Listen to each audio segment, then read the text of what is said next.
Okay. अम, अरे,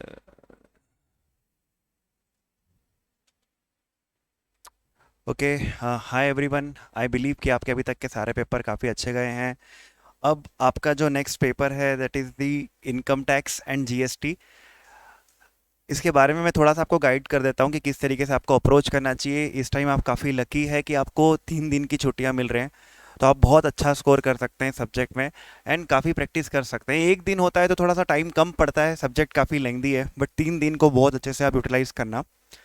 जैसे आज आपका लॉ का पेपर है, आप जब पेपर देकर आएंगे थोड़ा सा रेस्ट कर लेना गाइस, जितना आप करना चाहते हो, जितना आपको लगता है आपके लिए ज़रूरी है। उसके बाद मेरा सजेशन रहेगा कि फर्स्ट आप जीएसटी कंप्लीट कीजिए। आज का दिन वेस्ट मत करना, ऐसा मत सोचना कि 3 दिन की छुट्टी है थोड़ा सा आराम कर लेते हैं। प्लीज़ अपने आप को थोड़ा मोटिवेट करना, थोड़ा सा एफर्ट डालना और आज जीएसटी कंप्लीट करने की कोशिश करना। जीएसटी स्कोरिंग भी होता है एंड अच्छे मार्क्स भी उसमें आ जाते हैं, पास होने का टेंशन खत्म हो जाता है जीएसटी के वजह से। अब देखो जीएसटी के अब 3 दिन है तो आप क्या कर सकते हो, आज जीएसटी को टाइम दे सकते हो, कल भी आप हो सकता है आधा दिन, या फिर आपको जिस तरीके से जीएसटी की प्रैक्टिस करनी है आप टाइम दीजिए।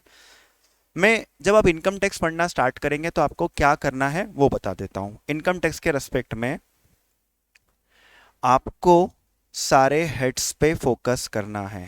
सबसे पहले आपको सारे हेड्स पे फोकस करना है दोस्तों। हेड्स में आप जब सैलरी हेड पे आओ तो देखो, मुझे बिलीव है कि सैलरी हेड आप लोगों को अच्छे से आता है। सैलरी हेड काफ़ी कुछ आता ही होगा। सैलरी हेड के एक एक प्रोविजन खोल के पढ़ने मत लग जाना, इतना टाइम सैलरी हेड को मत देना। सैलरी हेड का रिवीजन वीडियो आपके पास है, शॉर्ट नोट्स आपके पास है, वो फटाफट देखना।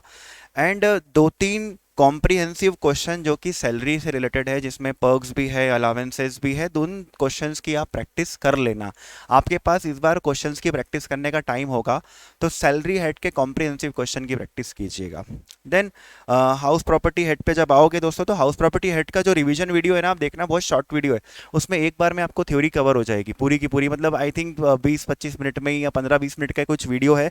हाउस प्रॉपर्टी की थ्योरी सुनी, उसके बाद हाउस प्रॉपर्टी के जो अपनी क्लास में शीट डिस्ट्रीब्यूट की थी, वो शीट के आप जो लास्ट लास्ट के कॉम्प्रिहेंसिव क्वेश्चंस है, 2-3 क्वेश्चन है ना, 2-3 क्वेश्चन, उसमें ना सेल्फ ऑक्यूपाइड प्रॉपर्टी वाला थोड़ा ध्यान से करके जाना। वो सेल्फ ऑक्यूपाइड प्रॉपर्टी के केस में एनएवी जीरो लेते हैं, ओटीआर डीटीआर, मुझे लग रहा है कि वो आ सकता है एग्जाम में। इंटरेस्ट माइनस करना है नहीं माइनस करना है, वो चीज़ थोड़ा ध्यान रखना।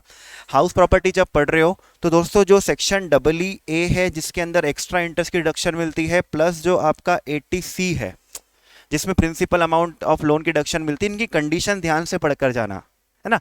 24B में कौन सा इंटरेस्ट माइनस होता है, एक्स्ट्रा इंटरेस्ट कैसे माइनस होता है, एक्स्ट्रा इंटरेस्ट की कंडीशंस क्या होती है, क्योंकि वो हो सकता है मर्ज कर दे इन सारे सेक्शंस को हाउस प्रॉपर्टी के अंदर।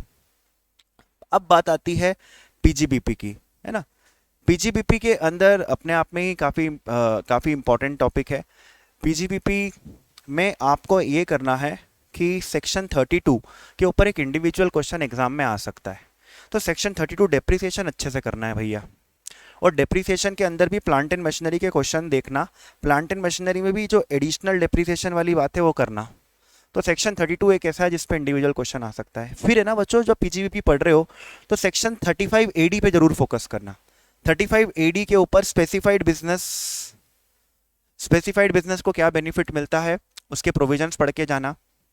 स्पेसिफाइड बिजनेस जब हम करते हैं तो उस केसेस के अंदर एएमटी वगैरह के प्रोविजंस भी एप्लीकेबल होते हैं, तो सेक्शन 35 इंपॉर्टेंट है। अगर कोई गूगली क्वेश्चन फेंकना होता है ना उसको एग्जाम वाले को, तो वो क्या करते हैं, 35 AD का मिक्सचर किससे कर देते हैं, एएमटी के साथ करते हैं, तो वो ध्यान रखना। फिर सेक्शन 35 साइंटिफिक रिसर्च, ये आपको पढ़ना है। देखो 30-31 भी सेक्शंस है, वो इतना इग्नोर कर सकते हो, 28 को एक बार रीड कर लिया वो चलेगा, लेकिन 32, 35 AD, 35 आपको करना है। फिर 40 की डिसअलावेंसेस मत भूलना, 40 की डिसअलावेंसेस करके जाना, क्योंकि पीजीबीपी के जो भी एडजस्टमेंट्स बनेंगे वो डिसअलावेंसेस के बेसिस पे ही बनेंगे। देखो एग्जाम में क्या करना, सिंपल रखना चीज़ों को, अप्रोच सही रखना। क्या करना, जो भी खर्चा है, जैसे ही कुछ खर्चा वो आपसे यही पूछेंगे कि भैया ये पीएनएल में आ सकता है या नहीं आ सकता है, या आपको पीएनएल दे के रखेंगे, पीएनएल में वो डेबिट करके रखेंगे या अदर इन्फॉर्मेशन में दे के रखेंगे। फॉर एग्जांपल उन्होंने पीएनएल में दे रखे हैं खर्चे, तो बस आपको क्लिक होना चाहिए एग्जाम से कि खर्चा कौन से सेक्शन में आता है। फिर जैसे ही वो खर्चा अलाउड है, या तो वो 30 से लेके 36 तक अलाउड होगा, या जनरल सेक्शन में 37 में अलाउड होगा। वैसे ही आपको हाथों हाथ चेक कर लेना है कि भैया कोई 40 की डिसअलावेंसेस तो अट्रैक्ट नहीं हो रही, टीडीएस नहीं काटा, कैश में पेमेंट कर दिया, रिलेटिव को पेमेंट कर दिया, और हाथों हाथ चेक कर लिया कि 43 बी भी तो एप्लीकेबल नहीं हो रहा है, कि जहां पर जो डिडक्शन मिलती है एक्चुअली पेमेंट बेसिस पे मिलती है ना।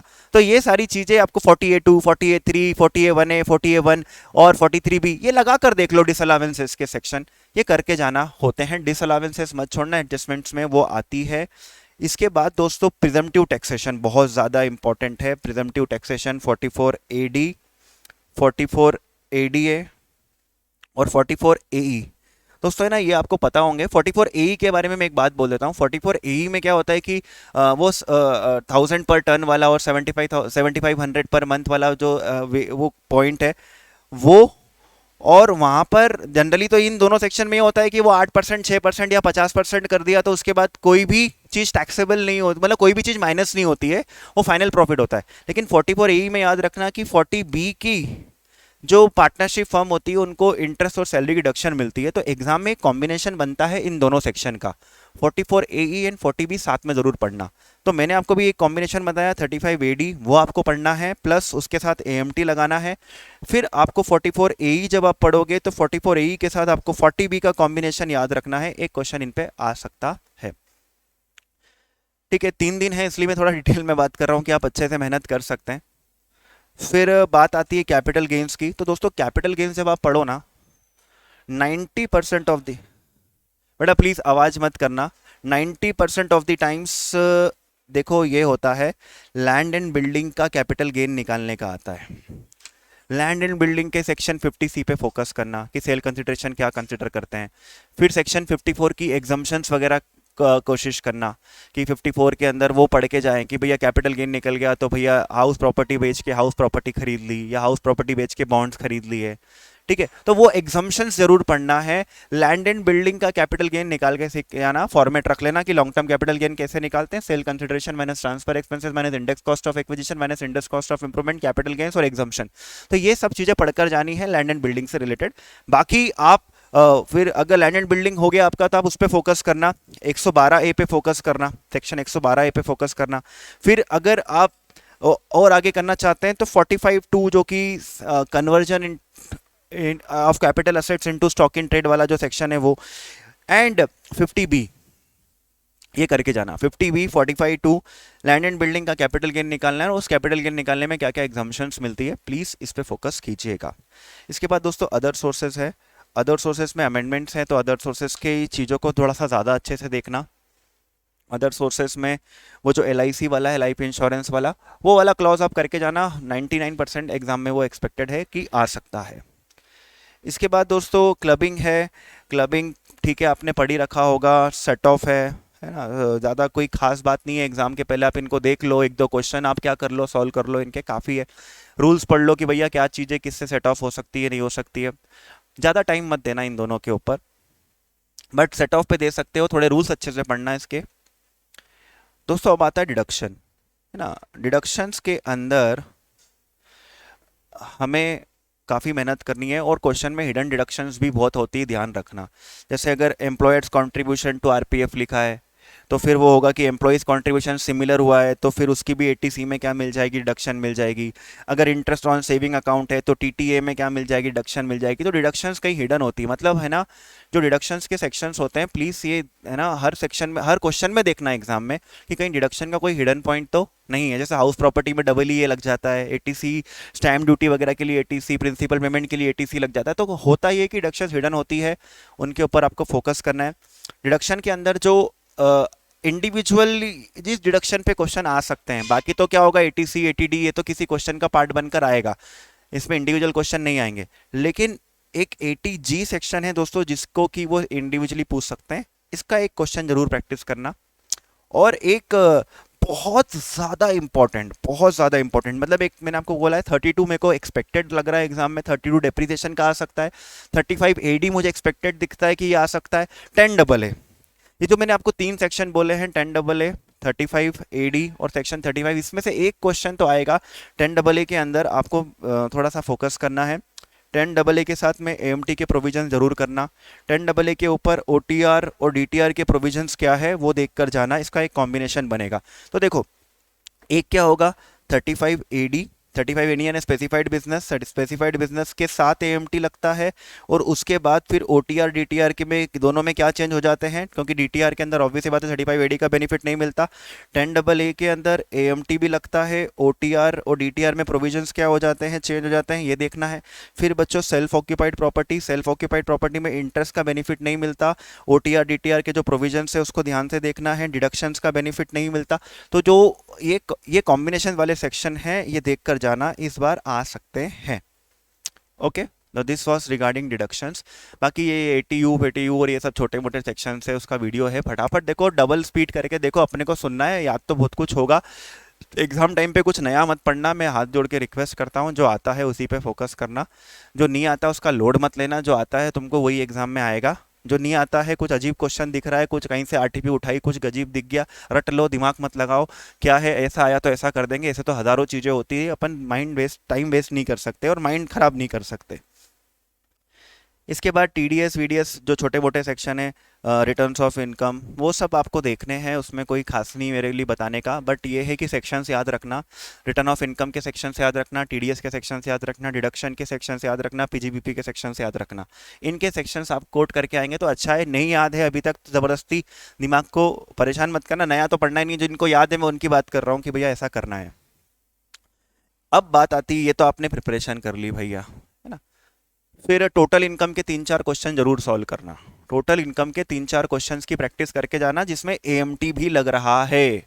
एएमटी एएमटी एएमटी बार बार कह रहा हूँ, 35 AD, 10AA एएमटी, और आपका सेक्शन 32 में भी एडिशनल डेप्रिसिएशन की बात भी, ओटीआर डीटीआर 32 के अंदर भी ओटीआर डीटीआर है, करके जाना।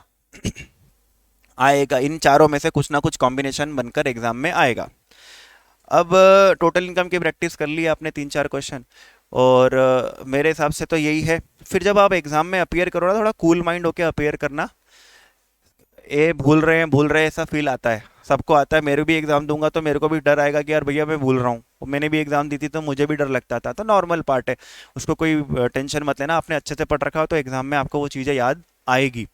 फिर एग्जाम में एक चीज़ और, इनकम टैक्स में बहुत बार होता है कि हम सोच लेते हैं कि भैया ये एग्जाम्ड है, हमें पता है, वहाँ लिख देते हैं कि एग्जाम्ड है। जैसे हम सैलरी के अंदर क्या कर रहे हैं कि भैया कोई सा भी से फूड फैसिलिटी आया तो फूड फैसिलिटी के अंदर 50 रुपये अपन क्या कर देते हैं, माइनस कर देते हैं। तो बेटा ऐसा नहीं करो, जहाँ पर भी आप जो सोच रहे हो ना उसको नोट्स के फॉर्म में लिखो, नोट्स लिखने के मार्क्स मिलेंगे। आपका फॉर्मेट क्लियर रखना, जो भी जैसे एडजस्टमेंट्स वगैरह होते हैं, जैसे अपना एचआरए हो गया, तो भैया उसको क्या करना है, आपको साइड में करना है, वर्किंग नोट में करना है।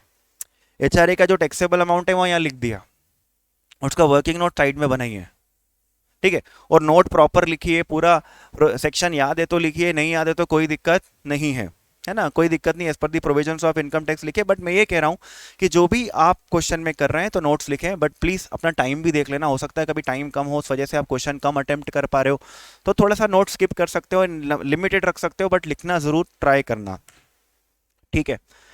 सो इतनी ही मैं आपको एडवाइस देना चाहूँगा रिगार्डिंग इनकम टैक्स, और ज़्यादा कुछ तो इस टाइम पे कुछ बोलने से सेंस नहीं है। All the best.